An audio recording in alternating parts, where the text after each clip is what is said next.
Hello and welcome to another episode of the Publisher Lab. My name is Manny Ramos, aka Producer Manny, and we have no Tyler on today's show, but we do have someone here with me, Jan Creidenberg. Hey Jan everyone. has been with the Ezoic team for a while now, Yeah, but let us know what you do. yeah. So I've been working at Ezoic for almost 9 years now. So I currently am running I'd say, kind of our onboarding for smaller publishers. Working with new creators, people that typically are less than 20,000 visits per month to their website. But obviously, just trying to, we want the platform to be available to everyone. Um, enabling smaller publishers to get started with Ezoic, kind of training them, guiding them how to use the platform to the most of their ability. So, it's been a lot of fun. Previous to that, I was working on our account management side, and then I also worked kind of on our sales side as well. So I've dealt with publishers of all sizes, seen a variety of different trends over the years as well. So excited to come on and hopefully share some good insights with you guys. Awesome, awesome. Yeah, we're very excited to have you. I feel like you're going to be able to give us like insights that not a lot of people may have Yeah, just from your yeah, I'll perspective. do my best. Yeah. So definitely a familiar face for some of our publishers here, but let's jump right into it. So we got some AI news this week. Starting off with OpenAI will now let you create videos using verbal cues. So they recently announced the launch of Sora. Now it's not out yet, so it's still a limited release and only a few people have their hands on it. But some of the videos that came out from the product are insane. It's pretty impressive what they've been able to do with it. Yeah. Yeah, so it's an AI model that was designed to create realistic and imaginative 60-second videos from simple text prompts. Sora stands out for its ability to generate videos featuring multiple characters, specific motions, and intricate backgrounds, all tailored to user interaction or user instructions. OpenAI's goal with Sora is to push the boundaries of AI in solving real world interaction challenges, building on the success of its widely recognized chatbot. Although Sora showcases remarkable capabilities in video generation, OpenAI acknowledges its current limitations, particularly in managing spatial details and complex cause and effects relationships.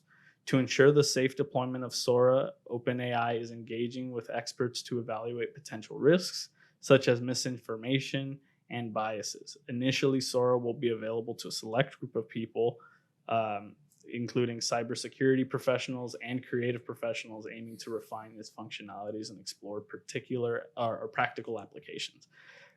Now, from the clips that I saw online, it was so wild to see how much AI has advanced. I think there was a video on social media that was surfacing where it showed a video generation of Will Smith eating spaghetti on one side from a year ago, and Yeah. it was just the most laughable thing, right? And then now it's just looks so incredibly real that Yeah. it's pretty scary. And I know that it's been something that's been a topic of contention among like all AI, where it's like, is this going to be a problem with misinformation? Is it going Right. to be a problem with especially with an election coming up? So there's a lot to take away from this going on.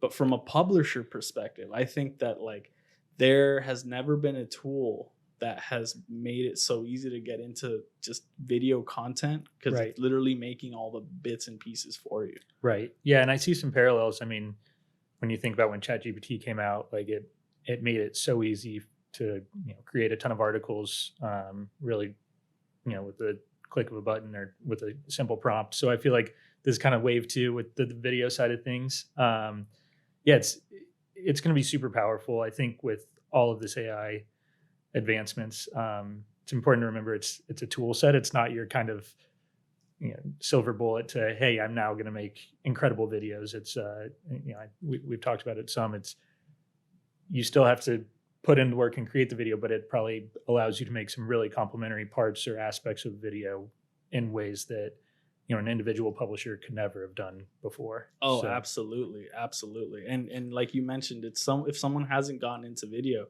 this is a great segue to get into it. Yeah. And then especially because this is something that's going to affect their EPMV, improve the quality of their traffic, and hopefully improve revenue as well. So what's a great way you think that they can get started using something like Yeah, this? I mean, I think we've seen it the last few years, but the way we consume content is totally going towards video. I mean, you think of the younger generation, they spend hours on YouTube where, traditionally it was maybe Google search or something. So yeah, I mean, I think it's really about how do I still make really good content, but use these prompts to generate small clips and see if you can put together, I think it'll allow you to put together much more robust and, engaging videos using other tools. I mean, I don't think you can just go and put in a prompt and then you get this 60-second video that's ready to get hundreds of thousands of Right. views. But again, it's, can you use or create the videos and then use other tools, Flickify, for example, to, stitch together this generated content along with other information that you want to provide to your audience. Oh, So, definitely. And then I think just from an aspect of like royalty free contract, or not royalty free, but like where you have to say like get something from like Shutterstock or something, even Right. just within like the AI generator in Flickify.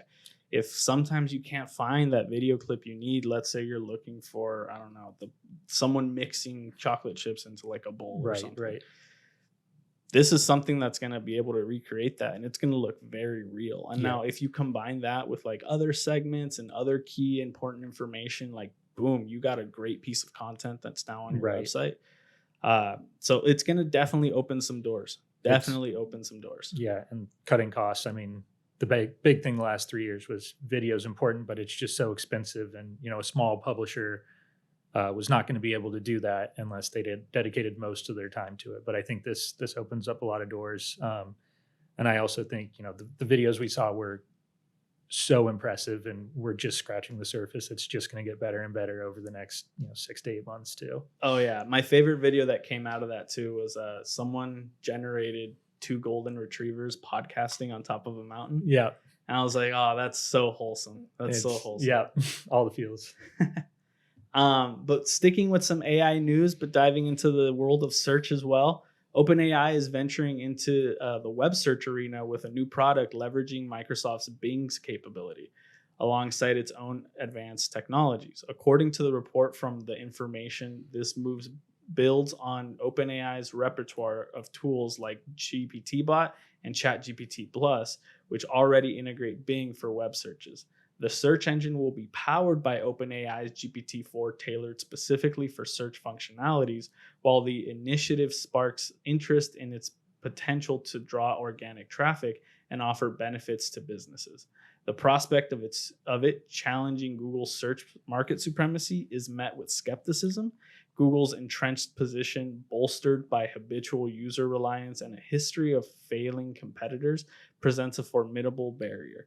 This underscored by the stark contrast in traffic, with Google receiving over 50 times the visits of ChatGPT in December.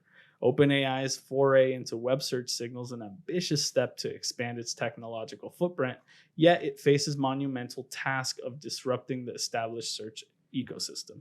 Now, Tyler was on the show last week, and we talked about how TikTok was nudging their users to create like a home icon of the app for search, because we're starting to see an influx in Gen Z users using TikTok as opposed to Google or Bing or anything else. Right. Additionally, we also talked about how in the last year, Microsoft has become one of the biggest companies in the world, overtaking Apple as far as like their stock growth.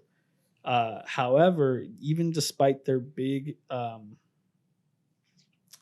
investments into AI, they only took a small sliver of the market share that Google still heavily dominates. Right. So seeing something like this, it may seem big, but I feel like Google still has such a chokehold on the search market that it's not something that I feel like it should be too much of a concern for publishers.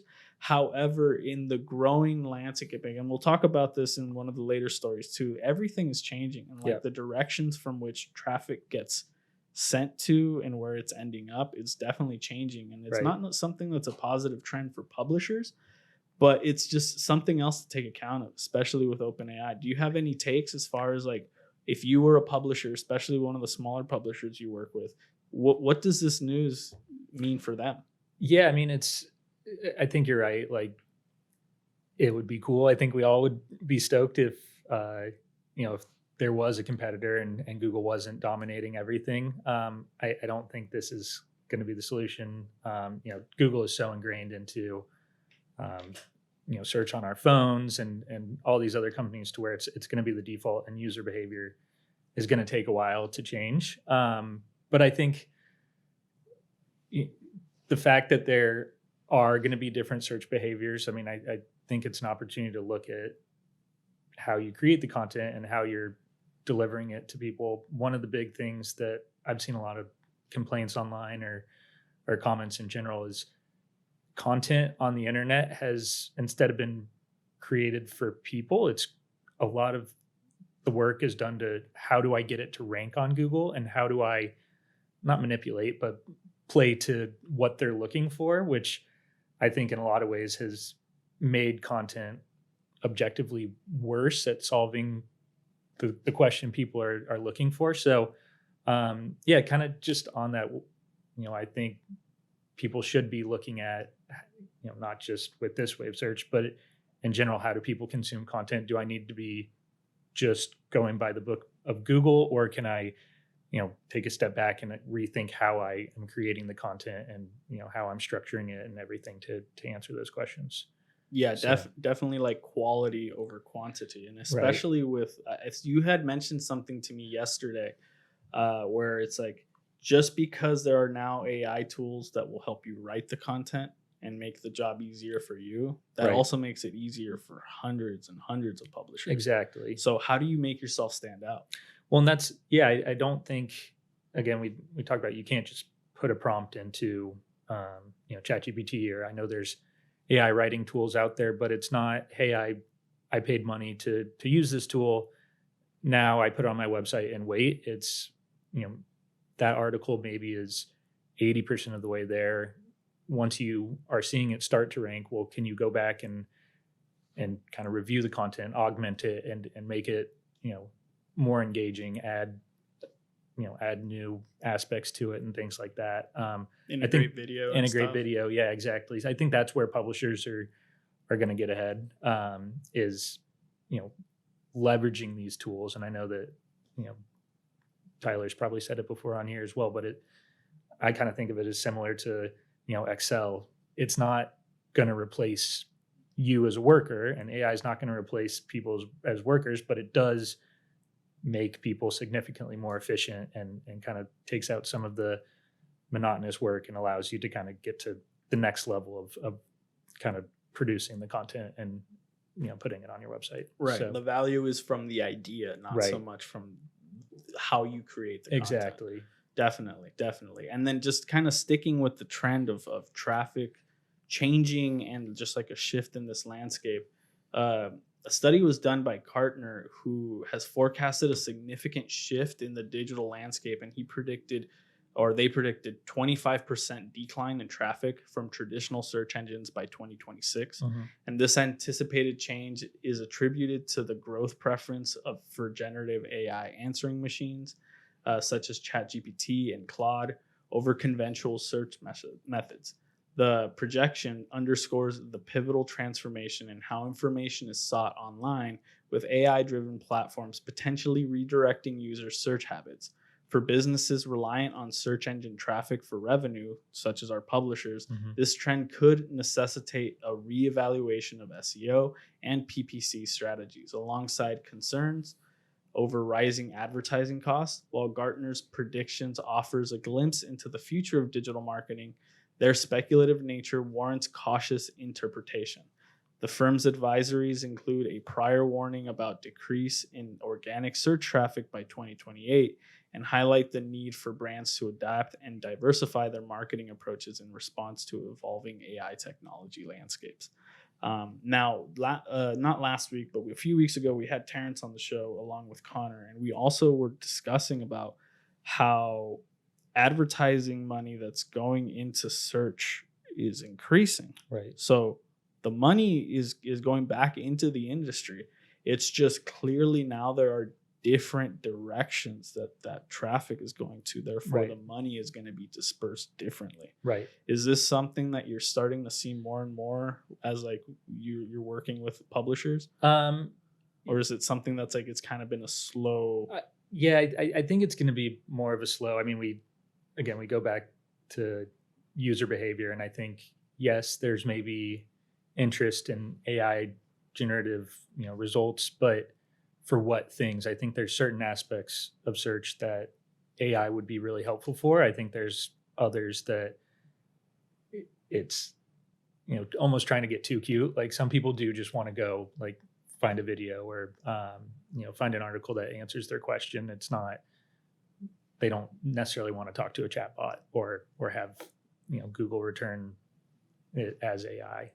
So I think it'll be, over time user behaviors will change, but I don't think it's anything in the near future. But the other thing that you kind of have to always remember with supply and demand, I mean, the demand is coming, and if supply is going to go down by 20%, well, I would expect those that still get traffic to see an increase in their EPMV or their session revenue, just because those eyeballs are still very valuable. Definitely. And then to take something that Tyler has said in the past on this show, sometimes I don't want the answer. Sometimes I want to find the answer. Right. And I know that kind of sounds like, well, I would want the answer right away, for the instant gratification. But let's say I'm working on a video project, and I know that this is a tangent, but if I'm working on a video project and I need to create a certain effect or a certain animation, I could probably ask a chatbot to either A, do it for me, or B, explain to me in text how to do this or to find something. But sometimes like I need to research. Right. Like I need to figure out, why is the effect even working that way in After Effects? Why, how do I get this expression to work properly? Right. So sometimes it's a matter of like, I need to find somebody who is posting about this, publishing articles and content, who know what they're talking about, and then kind of feeds into the whole EEAT. So it's like they have authority in the space. They are trustworthy. They clearly have the experience, and through that experience, I then learn. Right. Versus a Chat GPT bot who's going to be like, I need an expression to make an animation wiggle, and here's the expression that you're going to use. Right. No explanation on why I need it. No explanation how it works. Just this is what it is. So it's definitely like the value of having a blog or a website where people can go find information is still there. Right. It's still there. Yeah. I think it's just that like short form, instant gratification answers, like what are the ingredients in a hamburger? Right. Well, and the thing, I mean, for publishers on that note, I mean, we've been seeing this for the last 5 to 10 years. I mean, when I first started working here, there were a few websites that, got millions of visits, and it was a time website. So it was just, what's the time in different places around the world? You go and type in like, what's the time in Philippines?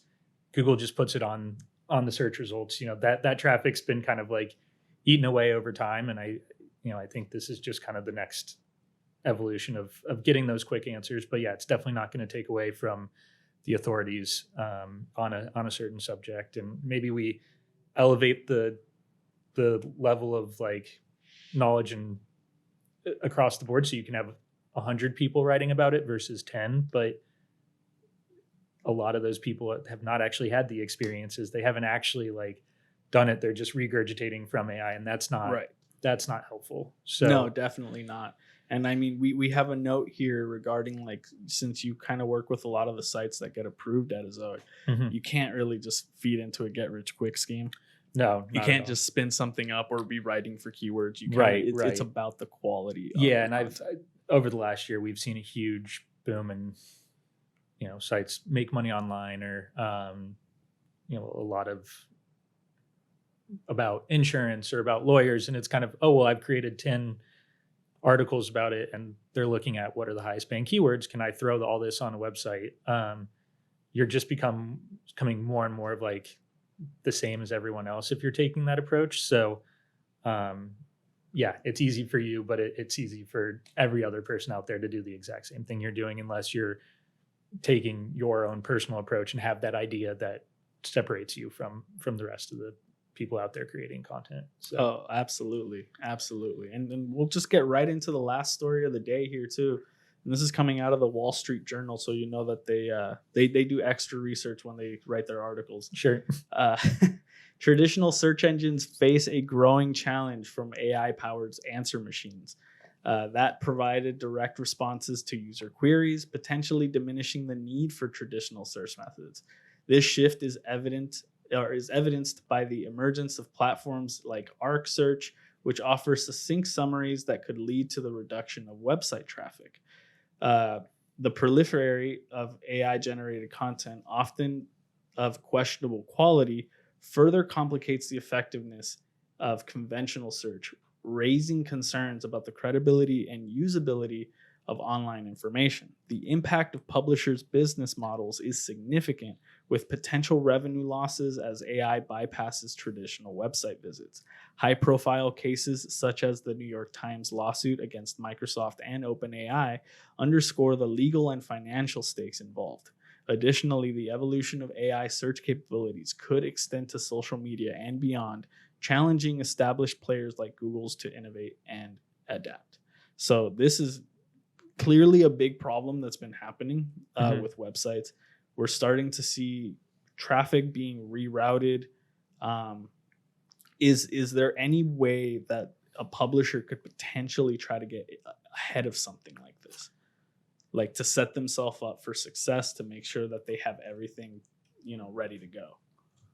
Yeah, I mean it's hard. I wish I had like a perfect answer on this. It's a very gray area. It's it not is- black and white. It's gray, and I think in some ways, like I said before, I think this is going to help clean up the internet a little bit. I mean, you're going to have more and more sites, but Google's in a really tough position right now. I think I see a lot of people like, oh, what you search for, like you're not getting good information. It's hard for them to differentiate AI versus regular content or stuff that's not helpful. I do think that will get better over time. Everybody has to adapt to this, not just the publishers, but also search engines and stuff. So, but I do think it's about still creating a good experience for people coming to your website. So if that's making sure that the site is fast, passing core web vitals, loading the the most important aspects of the website, that's going to be important. And then, I think what we talked about right before, it's people are still going to want to learn and understand from people that are in authorities in it. So it's don't go work on a website where you don't really know anything about it. You need to be like, what is something I'm passionate about? What is something that I actually know a lot about and can speak confidently about, and kind of show that in my own tone. And I think what you say carries so much merit too, because let's say if I'm writing about, I don't know, automobiles, I don't know anything about cars or how to drive one. Right. So if I'm writing about that, but I have no prior knowledge to it, but just because it's one of those high ranking keywords, right, like I'm not going to add anything to the content. Exactly. It's all going to be very dependent on the AI, versus if I write something about like video production, which I have expertise in, I've been doing it for decades. It's very much like, I feel like I can then contribute, like give anecdotes in the story, explain use cases and case studies in which I use something like that. But it's going to be very reliant on how much someone focuses in and like takes that first draft from AI and then is able to then rework it to make it something completely new, something completely valuable. Yeah. And I was going to say, like, for me, I'm a huge sports fan. So whenever I think about what website would I create, it's always like, oh, maybe a sports website. But I'm also the first to admit I am not the in-depth analysis about a lot of this stuff. So it's, what I would put out there, like, probably would be a commodity versus like, hey, I have these insights that I've spent time kind of looking at and kind of creating my own opinion. I think, that's just one example, kind of like yours with video production. But yeah, it's about it's all about how you differentiate yourself from other publishers, and it's the best practices with SEO and everything is important too. But I think at the end of the day, it's just, yeah, how do I create really good, engaging content? And I know Google's always said that. I think people are annoyed because it seems like the algorithms have gotten away from just really good content. But I think it'll go back that direction, and it's really something people should pay attention to, and not put half-baked stuff out there, for a lack of better term. So, and I mean, speaking on that same half-baked terminology, it's like another thing that we should really talk about that I feel like doesn't get talked about a lot with AI. It's like I hear it sprinkled here and there every so often, but hallucinations are actually a big problem. absolutely. We didn't include it on the docket this week, but there was a story that came out that was Air Canada lost a lawsuit. Right. Because they were using AI to publish their policies, or they had an AI chatbot or something along those lines. And when people were talking with the AI chatbot, it kept hallucinating policies that weren't real. Right. So they ended up having a lot of issues and ultimately got sued for that. So that's another thing, that if you're using AI to create your content, please review it. Yeah. Please review it, because you could get yourself into a sticky situation, or even worse, like it could potentially affect the quality of your site. It could be the reason that maybe perhaps your core web vitals are getting thrown off. Who knows? Yeah. And it's, again, I think it's all just like, have a plan and have a methodical approach to whether it's creating content or, creating your own chatbot for your website for visitors. Having a plan, not just, here's 10 things from AI that are really cool, let's throw them on the website. Like, a lot of these ideas are new, and there's really, really creative ways that people are finding to use the AI, but I don't think it's just a plug and play and you're good to go. So awesome. Well, I want to say thanks for being on the show with me this week. Yeah, it's been fun. Yeah, it's been great. We'd love to have you back. I think, sign me up. I'll come back whenever you guys need me. We got him. We got him. It's recorded, so now you're legally obliged to be on the show again. But yeah, it was great having you this week. If any publishers out there have any questions for Jan, I'm sure he'd love to hear them next time we have him on the show. Yep. I'd love to know how everyone is using AI, or if there are any precautions that you guys may have. But aside from that, make sure to check out all of our stuff. We have a great accompanying blog to this called The Publishing Pulse. You can find everything on publisherlab.org. You could also check everything out, all of our products, on Ezoic.com. But for Jan Creidenberg, my name is Manny Ramos. See you next time. Thanks, guys.